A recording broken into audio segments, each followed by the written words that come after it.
Assalamualaikum warahmatullahi wabarakatuh. Kembali lagi bersama kita di sini, Kakak Ena di sini dan Kakak Dali.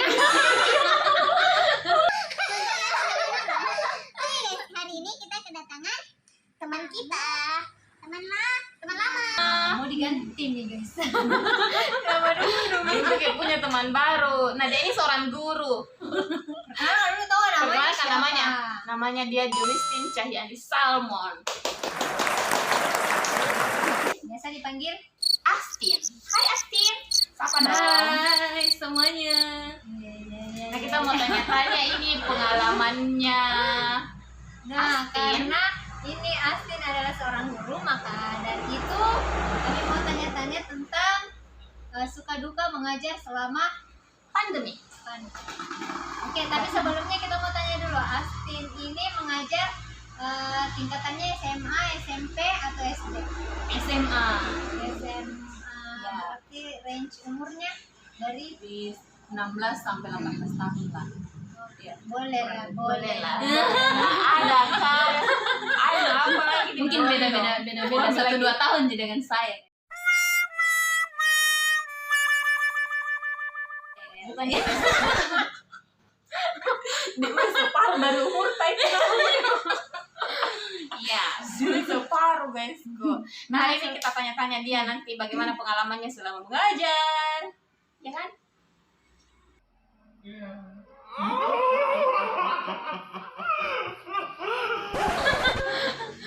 Sebelumnya dulu, Kakak Astin mengajar di mana? Saya mengajar di salah satu sekolah swasta di Makassar. SMA, swasta. Iya. Mata pelajaran? Mata pelajaran biologi. Wow, biologi. Kita akan mengupas tuntas Pelajaran juga. apa itu yang reproduksi deh? Wih, paling suka pelajaran Biologis itu biologis. Tapi kan memang tuh ada di pelajaran biologi tuh tentang reproduksi dan reproduksi, bagaimana prosesnya bagus di Dipelajari juga itu bagaimana bernafas. Toh. saya belajar otak jernih lah kau.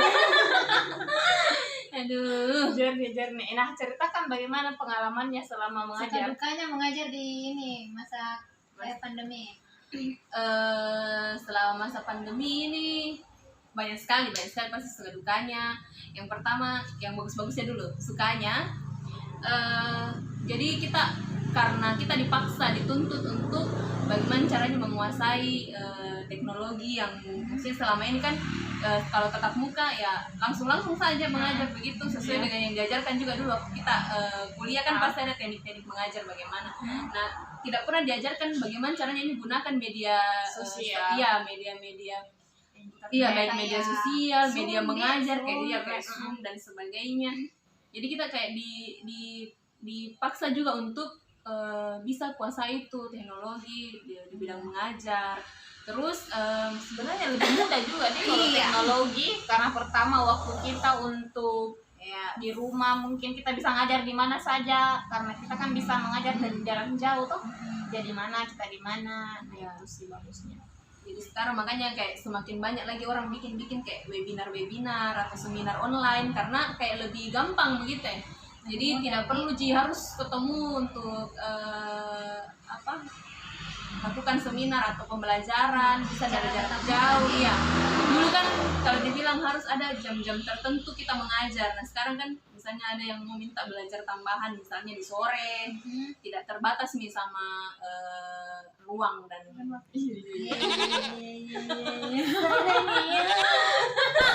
Nah, itu tadi sukanya, bagaimana dengan dukanya? Nah, yang dukanya ini saya selama kurang lebih 2 tahun ini pandemi. Itu kalau ada siswa yang datang misalnya di sekolah karena ada misalnya mau kumpul tugas, mau ketemu sama guru karena ada urusannya, atau mau pergi saya ke tata usaha, tidak ditauki. Kadang dikira bapak-bapak. Kadang dikira bapak-bapak karena badannya yang tinggi besar begitu ya, baru tidak dikenal. Maksudnya selama pandemi ini kan rata-rata anak-anak itu tidak open cam, tidak tetap tertutup di kameranya, tidak nyalakan di kameranya kalau kita lagi belajar. Baru jadi tidak saling kenal. tidak saling kenal, tidak kayak kalau misalnya tatap muka tuh deh biar kapan baku cala-cala di dalam kelas, banyak strategi menghabiskan waktu di dalam kelas. Iya, betul. Tapi selama pandemi deh tidak ada mentong. Kadang kita juga berpikir selain materi kan kadang juga kita mau kayak basa-basi begitu sama anak-anak supaya lebih dekat. Tapi karena tidak ada feedback dari mereka, kadang mereka sudah tidak buka kameranya, tidak mau juga bicara kalau ditanya. Kadang juga kayaknya kayak belajar Zoom begitu kayak sebagai formalitas mereka saja, entah itu dia mereka untuk menuntut nilai saja atau untuk apa, yang jelas tidak efektif saya rasa untuk mereka, karena kan pasti tidak semuanya konsentrasi. Itu pertama, tidak semuanya konsentrasi belajar serius memperhatikan, pasti itu hanya sekedar formalitasnya untuk menjalankan kewajibannya kayak begitu. Jadi begitu pasti kurang, pasti ketemu kayak di jalan siapa itu sana selama ini 2 tahun kayak betul sekali. sama tidak dikenali.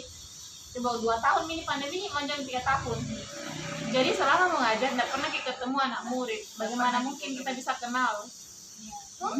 Apalagi kalau nge-zoom kayak namatnya kamera guys. Belum lagi biasa kalau terkendala sama jaringan. Betul. Jaringannya Kadang juga sebenarnya itu bagus di jaringan, tapi alasan kayak misalnya lagi di luar kita lagi nongkrong sama teman-temannya, mungkin baru misalnya disuruh bilang nyalakan dulu semua kameranya, biasanya bilang lagi rusak kameraku atau lagi jelek jaringanku. Banyak sekali alasan yang muncul karena begitu, banyak sekali pokoknya. Jadi iya. Banyak alasan yang muncul ketika mereka disuruh untuk menyalakan kameranya, padahal entah itu mereka di mana begitu. Tapi dari pengalaman mengajar, kan ini sudah mengajar online, sudah mengajar juga offline. Nah, yang mana yang lebih ini? Lebih bagus. Efektif. Iya, lebih Kalau efektif untuk untuk anak-anak. efektifnya ya pasti yang secara offline, yang langsung tatap muka, karena bisa dilihat di situ anak-anak. Kalau misalnya anak-anak tidak mengerti kan kadang dia pasti kayak bingung-bingung ke mukanya atau bisa dia langsung bertanya. Nah kalau misalnya dia di online, kadang karena malas nih mau lagi kasih nyala mikrofonnya atau kayak malu-malu sama teman-temannya begitu kalau mau bicara, kan ada biasa begitu. Nah kalau offline, kalau yang tatap muka langsung, biasa anak-anak kan langsung direfleks bertanya, biar itu pertanyaan yang kayak tidak masuk akal, kadang juga tanya-tanyakan gitu. Cuman kalau online kan mungkin bisa saja sambil tiduran begitu bertanya, jadi kayak tidak, pokoknya tidak efisien, tidak efektif gitu rasa ini kalau yang Mengajar yang online. Mengajar online ini. Ada juga kadang kalau di kantor mengajar online pasti kalau misalnya ada PR-nya, mungkin kebanyakan kayak itu keponakanku. Bukan yang kerja. Siapa yang punya PR, siapa yang kerjakan. Jadi, Itu kalau misalnya masih SD atau TK bisa lah orang tuanya, tapi kalau saya kira kalau SMA atau SMP itu ayahnya. tapi pasti juga tuh kebanyakan juga pasti dia cek di Google. Betul sekali itu kalau ulangan. Di Google. Kalau ulangan itu biasa tuh disuruh bilang, waktu yang lalu ini kan waktu ujian tengah semester disuruh tahu pakai 2 perangkat, memang disuruh pakai laptop untuk buka soal sama disuruh pakai handphone untuk sorot ke layar begitu supaya bisa kita lihat apa-apa saja yang dia kerjakan di situ toh. Jangan sampai dia buka-buka Google nih begitu bertanya sama Mbak Google, tapi tetap dia banyak alasannya. Saya pakai laptop tuh tidak ada, jadi saya harus pakai ini handphone untuk buka soal. Kadang juga tetap tidak menyalakan kameranya. Pokoknya tetap dilakukan, pasti akan banyak sekali alasannya anak-anak untuk itu.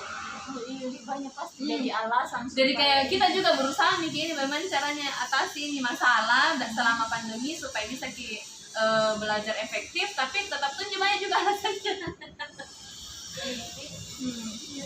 Tidak kepikiran. Tapi ada tidak teknik-tekniknya nih mengajar supaya anak-anak itu agak kayak excited gitu kita belajar? Paling kita ini minta feedback sama anak-anak. Misalnya tuh kalau kita mengajar di tengah-tengah pelajaran, misalnya kita tiba-tiba tanya satu anak, nah tapi tidak dibilang siapa yang mau bertanya, kita yang langsung tunjuk, kita yang langsung sebut namanya. Misalnya Enna tolong dulu jawab yang ini, menurutnya Enna bagaimana kalau ini. Jadi mereka secara tidak langsung harus dengar memang apa yang kita ajarkan gitu. Tapi pernah tidak kalau mengajar begitu yang kayak misalnya ditanya terus tidak ada jawaban, tidak ada feedback? Wih, sering. Nah, bagaimana cara mengatasinya seperti itu?